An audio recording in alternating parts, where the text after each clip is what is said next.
bonsoir à vous, donc bienvenue sur la Libre Antenne, c'est la saison 2, donc comme tous les soirs, 21h, minuit, sur metatv.org. Ce soir, on est avec Féti Chouder, bonsoir. Bonsoir. Donc Féti, pour te présenter, donc tu es adjoint au maire à la mairie d'Aubervilliers. Exactement. Voilà, tu es membre du parti de gauche. C'est ça. Voilà, donc le parti de Jean-Luc Mélenchon. Exactement. Qui est très très connu. Donc tu as quand même des engagements, puisque nous on t'a connu lors de la manifestation à Gaza, donc ça aussi c'est un sujet pour lequel tu es très impliqué. D'ailleurs il y a très peu d'élus impliqués en fait sur ce sujet, donc on est assez content d'avoir une parole d'un élu là-dessus. Est-ce que oui, il y a un problème? Je sais que ton mec est pas. Ah, est-ce que tu m'entends? Donc il est en train de régler ça, ça va, super, ok, c'est bon. Donc voilà, bonjour à tous sur le chat, parce qu'ils sont aussi nombreux, ER Mort de Rire, Émilie, Alex B, Vladjo, Bernard Tapie, Manuel Valls, on a quelques stars, hein, nous aussi, donc salut, Scud, Meka Greff, etc., Véronique Isabelle, Erani Hulkan, on va se méfier un peu ce blaze-là. Et donc voilà, bah écoute, je pense qu'ils sont tous... comment dire, tous très contents d'ailleurs de pouvoir discuter, qu'on puisse inviter quelqu'un, un membre du Front de gauche, on va dire, puisqu'on a eu, Dieu sait qu'on a passé des invitations et on a eu très très peu de réponses. Donc on est très content de recevoir. D'ailleurs on s'excuse sur une chose, je tiens à le préciser, parce qu'il n'y a pas eu de publication comme d'habitude, parce que notre graphiste a fait une faute d'orthographe qu'il n'a pas corrigée à temps, donc voilà. Grosse erreur, hein, Alex, dans le Nord, on t'envoie des coups de fouet là-bas pour cette erreur, voilà, donc désolé, c'est pour ça que la publication n'est pas apparue, parce qu'il y en a beaucoup qui se sont demandé, ils ont dit pourquoi c'est quoi ce boycott? Non, c'est pas du boycott, c'est une erreur d'infographie, voilà, donc je précise. Et donc, pour revenir, donc, justement, au Front de gauche, alors on en parlait hors antenne, ça c'est un sujet que je voulais aborder avec toi, c'est qu'aujourd'hui, on ne peut plus envisager la politique française sans parler des questions européennes. Est-ce que tu es d'accord déjà avec ce postulat de départ? Parce que quand je dis politique française, c'est-à-dire la politique au sens des grands axes stratégiques, bien sûr. Exactement, mais il y a une volonté, politique à aller dans ce sens-là, justement. Le problème est là. En 2005, il y a eu un traité constitutionnel européen qui a été rejeté par le peuple français. Et il se trouve que les dirigeants politiques, ces élites politiques, ont décidé en 2008 de faire passer le traité de Lisbonne, et puis dernièrement en 2012 le fameux TSCG, qui lui-même a encore ajouté des contraintes, a ajouté également la fameuse règle d'or, celle qui nous ramène aux 3%, de Maastricht. Voilà, exactement. Donc évidemment, il y a eu une volonté des élites politiques à se passer des menottes. Et ils se sont passés ces menottes-là auprès de la Commission européenne qui, aujourd'hui, a de plus en plus de pouvoir. Elle en vient même à avoir une omnipotence sur des sujets qui ont attrait à différents aspects de notre vie. Et ça, c'est pas normal. Comment il se positionne justement le parti de gauche là-dessus?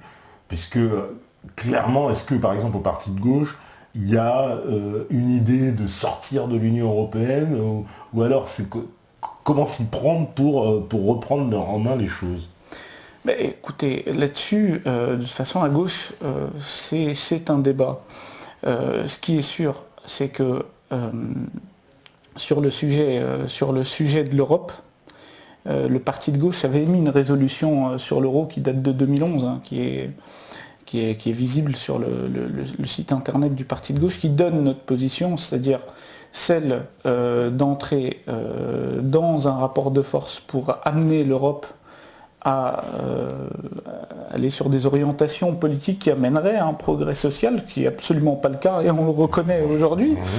Et il est clair que si ce rapport de force ne marche pas, il faudra nécessairement en tirer une conséquence, qui est celle de la sortie de la zone euro, mais en allant vers une autre union monétaire, vers une autre monnaie et vers des relations économiques avec d'autres pays. Parce que c'est ça la question. La question n'est pas d'en revenir au franc. Mais ce qui est sûr, c'est que de toute façon, au début des années 80, le tournant de la rigueur, il faut bien être capable d'analyser les tenants et les aboutissants qui nous ont amenés à cette situation. Ce qu'il y a, c'est que lorsqu'il y a eu différentes monnaies qui s'affrontaient, il y a toujours eu des dévaluations compétitives qui ont amené à de toute façon entrer j'ai envie de dire, dans des process un peu vicieux qui amenaient les... Oui, mais l'évaluation, c'est pas forcément mauvais. La commission... Je dis pas que c'est mauvais. Parce que peut-être que les dévaluations, c'était pour pallier les écarts de compétitivité entre les pays. À la limite, justement, le mark était fort, mais c'est les Allemands, ils étaient forts, puis la drachme, elle était plus faible. Bon, l'écart de compétitivité entre les deux, il se faisait par la dévaluation. Les Grecs pouvaient laisser aller comme ça la monnaie. Aujourd'hui, c'est impossible. Aujourd'hui, les Grecs sont dans une impasse, clairement. Par exemple, le cas de la Grèce, parce que je sais que Jean-Luc Mélenchon en a beaucoup parlé. La Grèce devrait sortir de l'euro. Enfin, moi, je ne vois pas d'autre solution. C'est quoi la solution pour la Grèce? Ça, c'est au peuple grec d'en choisir. Et justement, mais tout le monde donne son avis en Europe. C'est ça, c'est ce qui est intéressant. Mais là-dessus, je pense qu'il y a une question de souveraineté à respecter. Le problème, c'est que ce problème de souveraineté aujourd'hui au niveau de l'Europe, il se pose, puisqu'on en vient, les différentes nations qui composent l'Union européenne en viennent petit à petit à perdre chacune leur souveraineté au profit de la Commission européenne et des différentes institutions qui aujourd'hui veulent faire la pluie et le beau temps. Donc le problème est évidemment là. Alors oui, alors voilà, ça c'est toujours les questions. On nous demande est-ce que tu soutiens Patrick Le Yarrick, puisque Patrick Le Yarrick est cité comme un grand soutien à la franc-maçonnerie. D'accord. Patrick Le Yarrick, c'est même un collègue au sein du conseil municipal d'Aubervilliers, puisqu'il est lui aussi conseiller municipal, il est également député européen. Soutien à la franc-maçonnerie, je pense que c'est pas une question qui m'intéresse. Ce qui m'intéresse, c'est surtout son engagement politique, et notamment au travers d'une question, moi, qui me touche beaucoup et dont je pense que beaucoup de dirigeants, de responsables politiques devraient prendre son exemple, c'est sur la question de la Palestine. Et où là-dessus, rares sont les élus qui ont eu des positions aussi claires que les siennes et aussi affirmées. Je veux dire, en tant que directeur de l'humanité, il a aussi été quelqu'un qui a constitué une entité de combat dans ce sens-là. Et moi, j'ai aucun problème avec Patrick Le Yarrick, loin de là, c'est un soutien, je l'ai soutenu et je le soutiens encore dans nombre de ces combats. Et justement là, pour parler, parce qu'on va pouvoir aborder tous les sujets, au niveau local, pour toujours faire le lien quand même avec ce qui se passe au niveau de l'Union européenne, il y a une volonté de plus en plus de, on va dire, réunir, ou je ne sais pas comment on pourrait dire, un peu l'Union européenne force en fait ce qu'on appelle les fameuses communautés d'agglomération, c'est-à-dire on force les communes à se réunir entre elles. Je sais qu'il y a une nouvelle carte qui arrive, on a vu Manuel Valls nous présenter, il n'y aura plus que 11 régions, je crois, si je m'abuse, il y en a je ne sais plus combien qui sautent. Enfin, on voit bien qu'il y a une volonté. Cette réforme territoriale, elle est dramatique, il n'y a absolument rien à dire, parce que déjà, d'une... on voit qu'elle est très mal menée, parce qu'à chaque fois on a des effets d'annonce, les départements vont être supprimés, tout ça. Donc j'ai l'impression que ça a tendance, c'est une réforme qui a tendance à vouloir éloigner de plus en plus le citoyen des instances de décision. Et je pense que c'est une réforme territoriale qui obéit à des injonctions européennes, puisque ces réformes-là, elles ne s'appliquent pas que chez nous. Il se trouve qu'en Italie aussi, ils ont une réforme territoriale qui les amène à la suppression des provinces. Tout à fait. Donc il faut bien être clair là-dessus. Il y a une influence, à mon avis, européenne sur le sujet et qui nous amène de petit à petit à faire en sorte que le citoyen se désintéresse de la politique.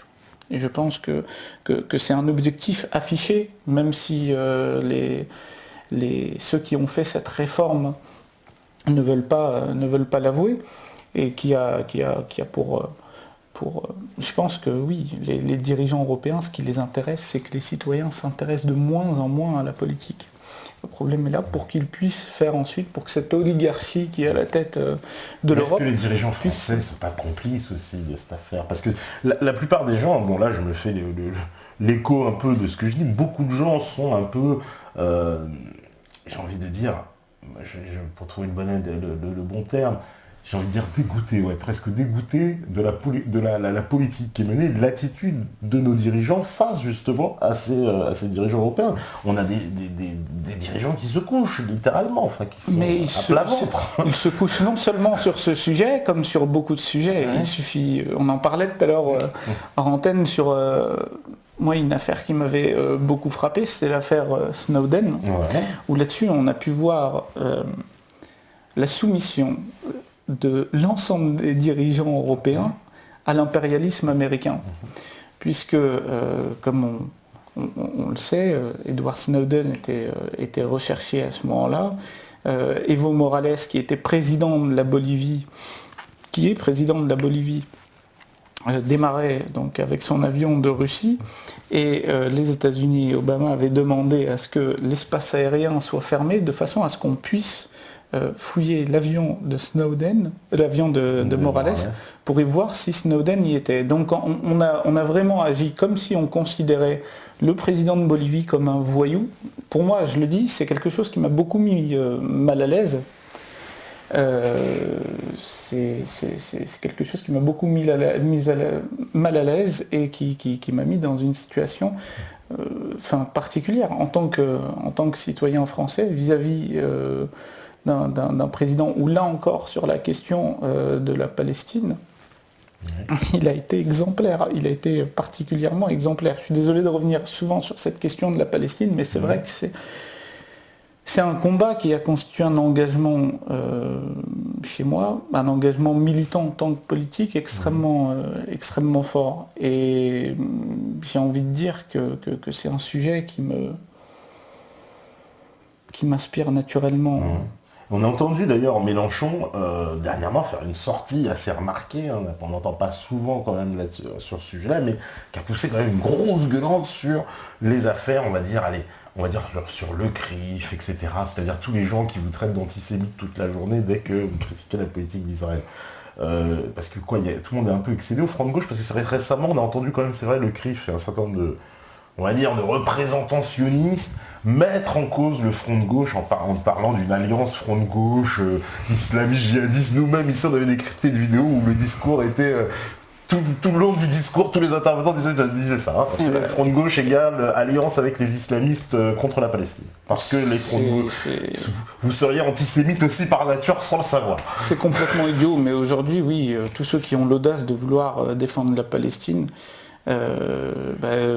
deviennent pour le CRIF et ses alliés des antisémites. Moi je suis désolé là-dessus, je ne me considère absolument pas comme antisémite, mais je considère par contre avoir le droit de dénoncer l'affreux projet politique qui est mené actuellement par les dirigeants israéliens. Et je savais que de toute façon, à travers mon engagement, que ce soit dans les manifestations, que ce soit en réagissant sur les réseaux sociaux ou à travers les différents médias qui me sont donnés, à savoir une tribune dans le Aubert mensuel, qui est en fait le journal de notre ville, j'allais me faire naturellement attaquer et me traiter d'antisémite. C'est ce qui est arrivé. Moi-même, au sein de ma ville, il y a eu quelques personnes qui, parce que j'avais dénoncé l'attitude d'Hollande et que je l'avais qualifiée de honteuse, donc cette attitude en soutien au colonialisme, je cite, voyou et meurtrier de l'État d'Israël, il y a quelques personnes qui m'ont fait dire que j'avais dit que les Juifs étaient des assassins. Or, voilà, le parallèle, à mon avis, est très louche à partir du moment où je n'ai jamais, moi, exprimé de propos antisémites. Moi-même, qui suis en plus de confession musulmane, j'ai toujours considéré les Juifs comme des héritiers de la tradition du livre et donc comme des frères naturels. Donc le problème n'a jamais été religieux pour moi entre la Palestine et Israël, et c'est quelque chose, à mon avis, qu'il faut bien être capable de comprendre. C'est un problème d'ordre politique. Là-bas, il y a une colonisation, il n'y a pas un conflit comme tout le monde le dit. C'est pas un conflit, ça laisse l'idée qu'on a deux parties qui sont à peu près égales et qui se chamaillent. Non, là il y a une colonisation, il y a un vol de terre d'un État vis-à-vis d'un peuple. Et je n'ai pas à être dans cette attitude qui consiste à être celle du président français dont je rappelle que lors d'un dîner avec Benyamin Netanyahou, je le dis, qui est un assassin, un voyou, un colonialiste, tout ce que vous voulez, qui lui disait qu'il trouverait toujours un chant d'amour pour Israël et ses dirigeants. Donc je trouve que c'est une honte que nous avons. Là, c'est vraiment une honte que j'ai vue. Parce qu'en France, clairement, on voit bien, il y a quand même un gros problème avec cette affaire, parce qu'on ne peut plus s'exprimer là-dessus en public sans être taxé par... parce que je dis le CRIF, mais il y a tous les alliés, tous les gens, tous les journalistes, il y a tout un monde en fait, une espèce de monde un peu politique. Un monde médiatico-politique, il faut se le dire. Politique qui participe à ça, quoi. Il y a une phrase de Malcolm X qui est extrêmement forte, et qui disait soyez vigilants car les médias vous feront aimer les gens qui oppriment et vous feront détester ceux qui sont opprimés. Malheureusement, on le constate. Et d'ailleurs, tous ceux qui ont l'audace de vouloir attaquer la politique des dirigeants israéliens, bizarrement, sont souvent interdits d'antenne dans les médias dominants. Dans les médias dominants, c'est impossible de s'exprimer sur ces thèmes-là. Enfin, c'est très, très extrêmement difficile. Même, je sais pas, par exemple, toi, tu n'as pas eu de problème particulier par rapport à ça, parce que le fait que tu aies participé à des manifestations en soutien à Gaza, peut-être que, je sais pas, il y a eu des... Moi, j'ai essayé de jouer ce jeu-là, c'est-à-dire que je suis parti en manif, et à chaque fois que il y a eu des médias qui s'approchaient de moi, je ne me suis jamais interdit de leur répondre, au contraire. Et je suis passé très, très, très, très rarement, je crois peut-être une fois à BFM TV, alors que j'ai souvent été interviewé par LCI, par France Inter, mais bizarrement, ça n'a jamais été, même par la télé, la télé du service public, en France 2, c'était pareil, lors de la première manif justement où je vous ai rencontré. C'était début juillet, c'était exactement la même chose. Ils sont arrivés face à moi, donc j'étais avec un groupe de sympathisants, et là-dessus, ils ont trouvé peut-être mon discours un peu radical, ou j'en sais rien, je sais pas, mais je n'avais pas l'impression d'être foncièrement dans la radicalité. Je pensais juste défendre quelque chose qui était normal, et qui était basé sur un principe objectif qui est le respect du droit international. Ouais, d'accord. Alors, il y a pas mal de questions, évidemment, je vois les questions. Il y a des sujets en plus qu'on avait prévu d'aborder, ça tombe très bien, comme justement le parallèle entre, évidemment, la filiation qui est faite entre le Front de gauche et Hugo Chavez. Ça, c'est le sujet qu'on avait abordé ici même, avec évidemment la polémique lancée par Vincent Lapierre. Bonjour à Vincent. Oui, que j'ai regardé justement ces vidéos-là. J'ai plutôt apprécié, à vrai dire. Mais il est vrai que Vincent Lapierre est un économiste, dont j'ai tendance à penser du bien sur ses travaux. Après, sur l'appréciation qu'il a entre l'affiliation du Front de gauche et d'Hugo Chavez, évidemment qu'il y a des différences. Ça, je ne vais pas les nier. Il y a eu des différences sur les questions de la politique internationale. Le lien avec Ahmadinejad, des gens comme ça, oui, c'est clair que là-dessus, il y a eu des différences manifestes. sur la question de la place de la religion, mais là ça tient plus à une histoire, à mon avis, qui est différente entre celle du Venezuela et de la France. Évidemment, il y a une différence aussi. Mais il y a quand même deux éléments qui sont importants dans l'idée d'Hugo Chavez. Il y a celle de la révolution par les urnes et l'idée que c'est par une conscientisation politique des gens qu'on arrive à mettre cette société en mouvement. Donc ça, c'est une première chose. Je rappelle que Hugo Chavez avait quand même mené une politique contre l'illettrisme qui était assez fort. Et c'est vrai que le Front de gauche, en tout cas dans son manifeste, il a l'intention de mettre la culture au centre de la transformation sociale. Donc c'est un premier point commun qu'on a avec Hugo Chavez. Il y a évidemment la question aussi du changement de régime institutionnel à travers la montée d'une assemblée constituante et de la rédaction d'une nouvelle constitution un peu basée sur le même modèle que ce qui s'est fait en Amérique latine, puisque ça s'est fait dans différents pays. On l'a vu en Équateur, on l'a vu en Bolivie, on l'a vu... évidemment la répartition des richesses. Là-dessus, c'est quelque chose qu'on partage avec Hugo Chavez au Front de gauche. Après, mais vous êtes prêt au conflit pour ça? Parce que on sait que pour ce qui est de Chavez, il est allé au conflit, quoi. Il est allé au conflit pour nationaliser la société de pétrole. Il s'est mis à la dos, évidemment, de tous les oligarques vénézuéliens, qui lui a coûté d'ailleurs un début de coup d'État ensuite, puisqu'il y a eu un coup d'État qui a avorté, j'ai envie de dire bien heureusement, voilà. Mais pour nationaliser le pétrole, ça a été difficile. Hein. Même en Bolivie, on parlait de Evo Morales, il a envoyé l'armée. Enfin, ça allait loin, quoi, pour récupérer les mines d'argent. Est-ce qu'en France, au Front de gauche, on est prêt à cette éventualité-là, c'est-à-dire à se dire, si demain on doit nationaliser, reprendre le pouvoir, on ira même de force? Parce qu'on sait qu'ils ne vont pas se laisser faire, quoi. Bien sûr, non mais ça, c'est sûr qu'il faut être solide et que la politique, c'est une question de rapport de force.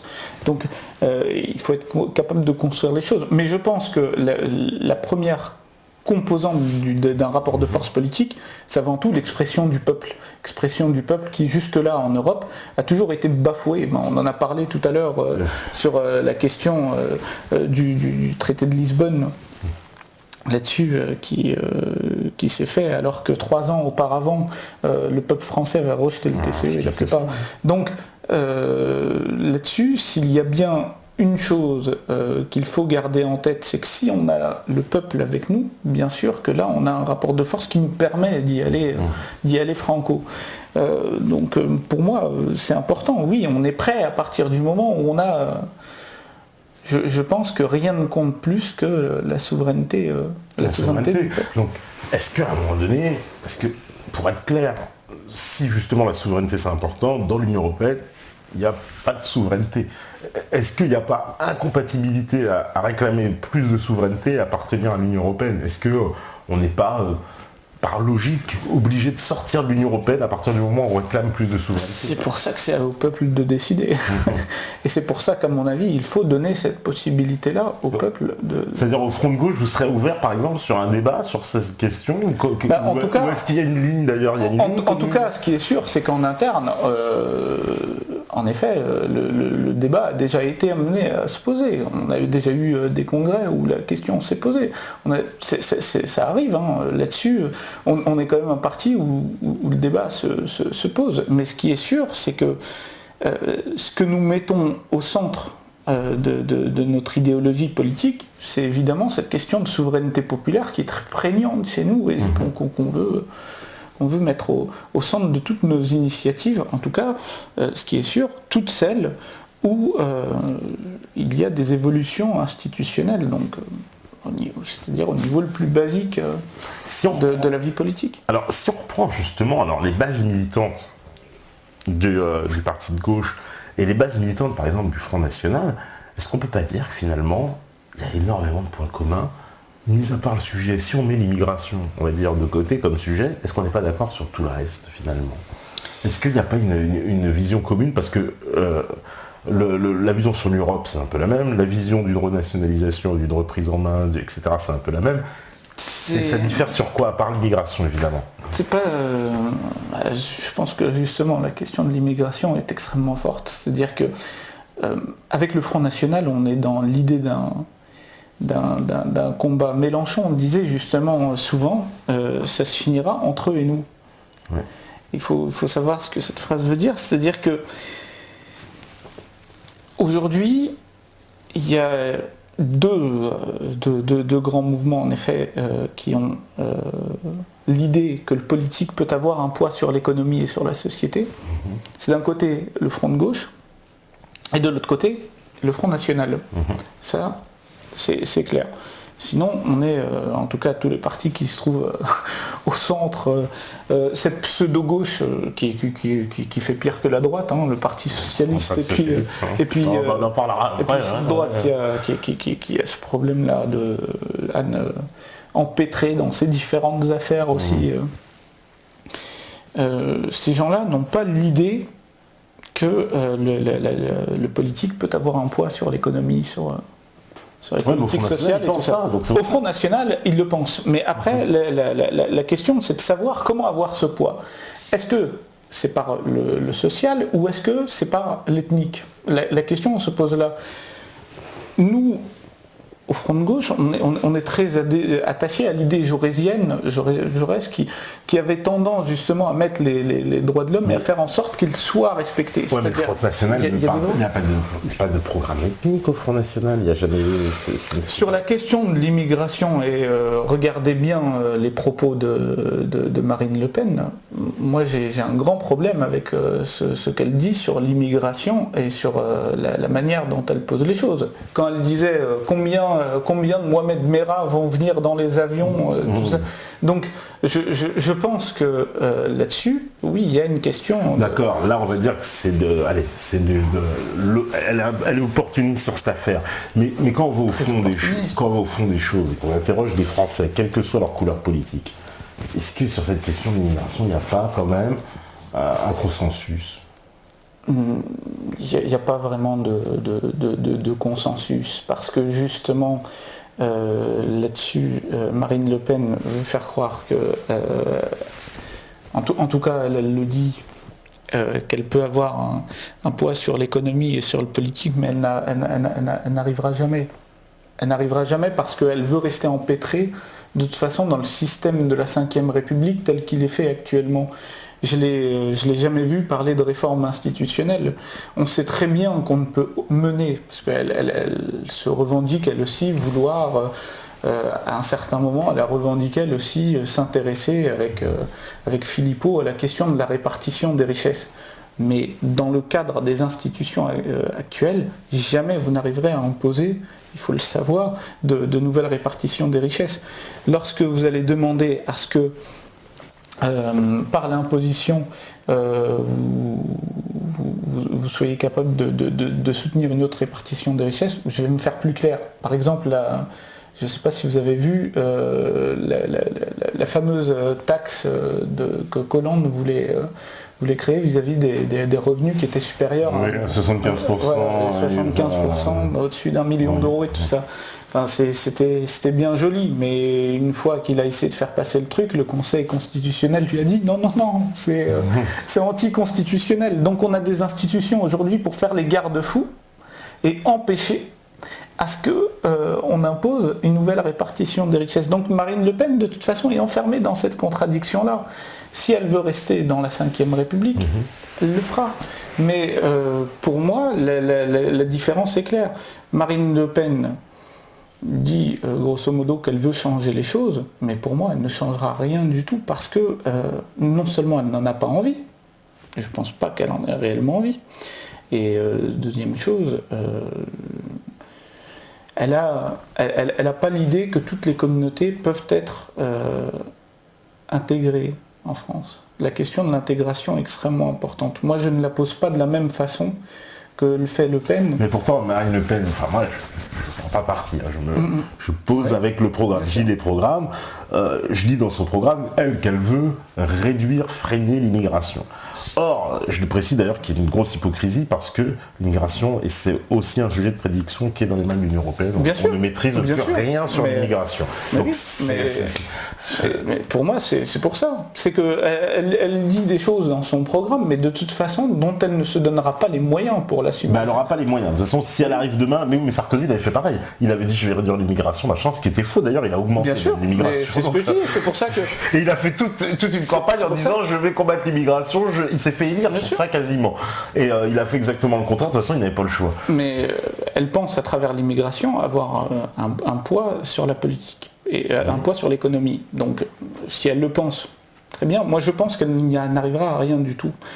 Et il y a aussi l'idée de l'intégration, du vivre ensemble, qui est extrêmement importante et sur laquelle elle n'est pas tout à fait... Alors c'est quoi l'intégration? C'est un mot qui m'intrigue. C'est là que c'est extrêmement intéressant parce que là aussi il y a des visions entre le Front National et le Front de Gauche qui ne sont pas du tout les mêmes. Ah ouais. Oui. Le FN pense que l'intégration passe par l'assimilation. C'est-à-dire que lorsque vous arrivez, vous venez, et puis vous vous habituez à la culture française, et vous devenez en gros un bon français, et c'est un peu la base de ce que disait la droite extrémisée, ma France, tu l'aimes ou tu la quittes. C'est un peu ça, c'est en gros, ce qu'elle aime, elle, c'est à la rigueur... des étrangers qui viennent, qui se mettent dans un moule culturel qui est parfaitement défini, tout ça. Moi, je considère... Mais c'est pas un peu normal, non? Non, pour moi, c'est pas normal. Parce que quand on a un étranger, par exemple, moi, si je vais chez quelqu'un, je me soumets à ses habitudes... Je me soumets aux lois. Ah oui, mais pour moi, les lois et la culture ne sont pas les mêmes. Moi, on ne va jamais me dire là-dessus, arrête de manger du couscous.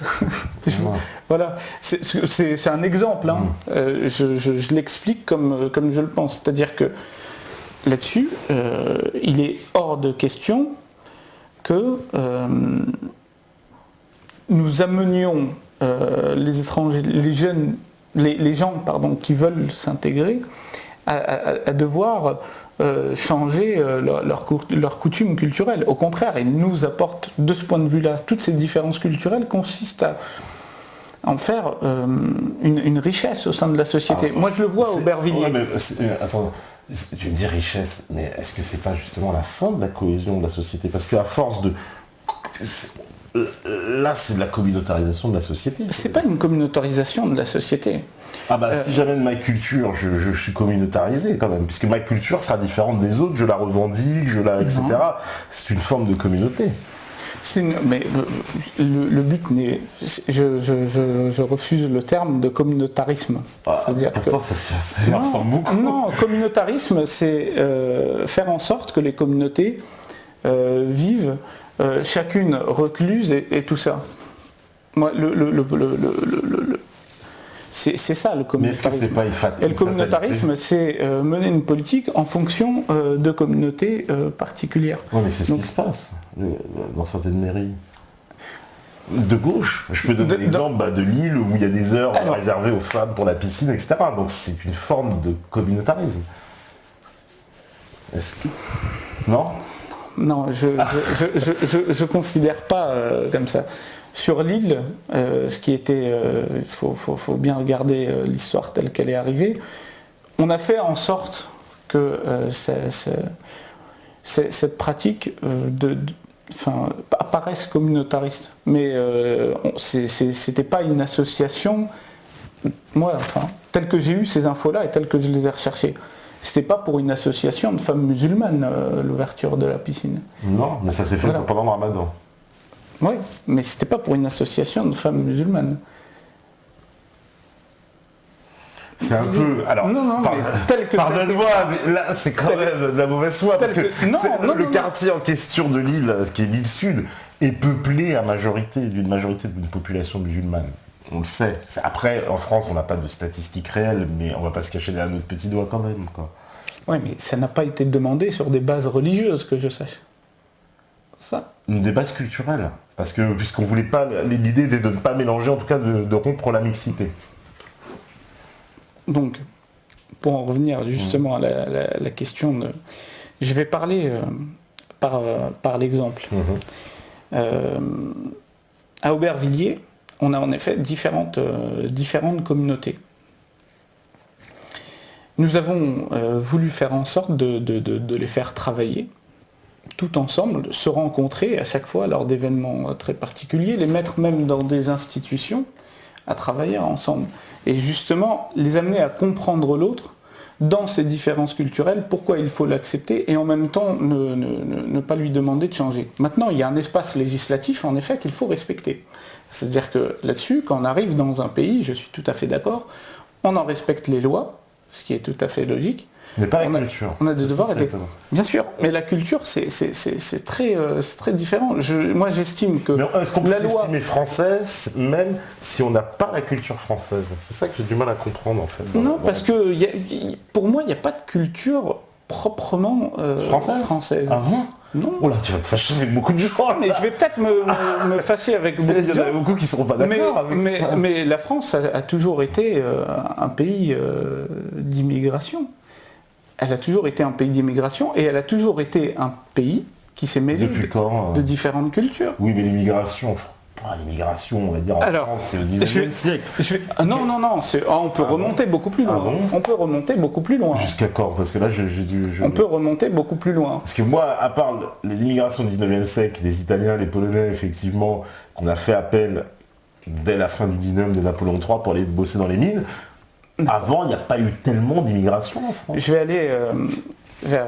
et je vais essayer de démontrer à travers certains faits que la question de la culture et puis du socle de la société française, c'est...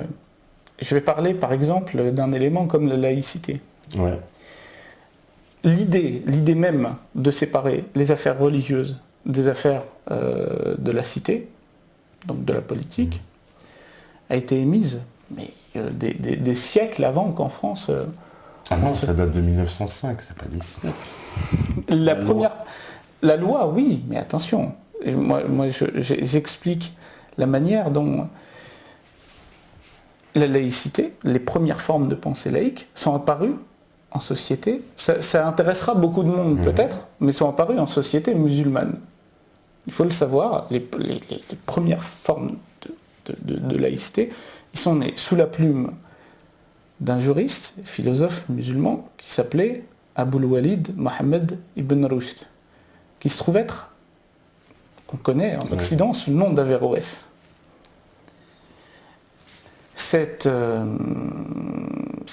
idées, comme beaucoup d'autres, ils ont rencontré bien sûr une opposition très forte vis-à-vis des milieux religieux de l'époque. Mais petit à petit, au fil des siècles, ils ont fait leur chemin au sein de différentes communautés. Puis ensuite, ce qu'il s'est passé, c'est que, bien sûr, il y a une loi en 1905 en France. D'inspiration maçonnique, il faut bien le dire. Enfin, ça c'est la lecture que vous en avez. Mais... je suis pas le seul. Oui, je suis pas le seul. Les francs-maçons s'en vantent, c'est pas moi qui le dis. Non, mais les francs-maçons s'en vantent, mais c'est eux qui le revendiquent, c'est pas moi. Bah oui, si eux le revendiquent, cela dit, c'est pas parce qu'eux revendiquent une chose que forcément, dans les faits, c'est vraiment ce qui s'est passé.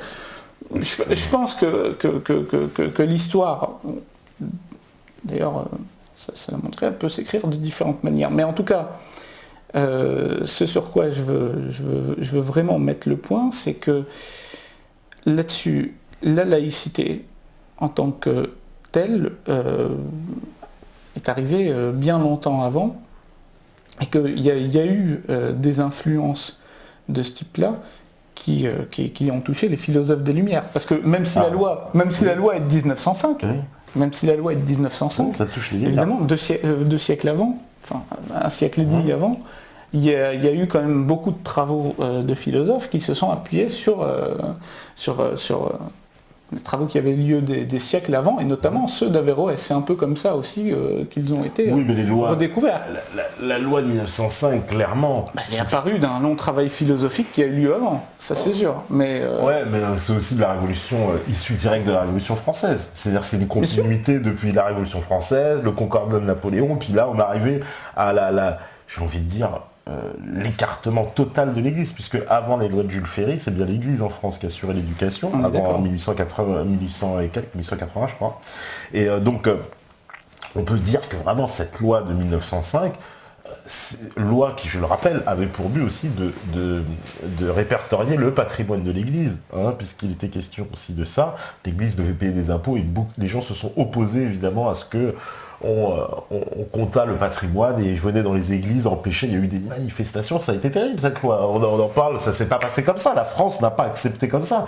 Est-ce que c'est pas un peu nier justement on va dire la culture chrétienne de la France, puisqu'il y a une énorme culture chrétienne qui a été balayée, on va dire, pendant le XXe siècle, quoi, qui a été remise aux oubliettes, on va dire. Alors qu'il y a un passé quand même entre la France et l'Église catholique, non? Elle a passé depuis Clovis, on va dire, on pourrait remonter au baptême de Clovis quasiment. Est-ce que c'est pas, on met tout ça à la poubelle?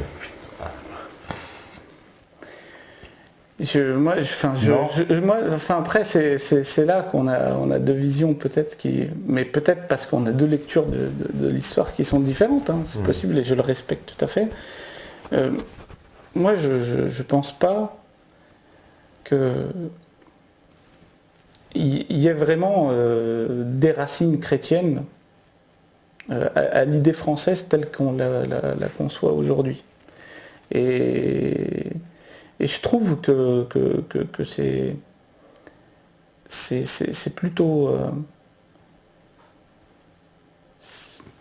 bien que ça soit ainsi, qu'on ait cette idée-là. Parce que pourquoi je dis ça, c'est que dans l'histoire, je l'ai parfaitement expliqué tout à l'heure, mais je vais essayer de le dire. Dans l'histoire de la France, il y a eu évidemment, je ne le nie pas, une influence chrétienne. Mais on a tendance à la mettre trop en avant par rapport à d'autres influences qui se sont aussi exprimées. Et quand religieuses d'autres religions, à part la religion catholique en France? Il y a eu d'autres opinions qui étaient aussi athées. Hein.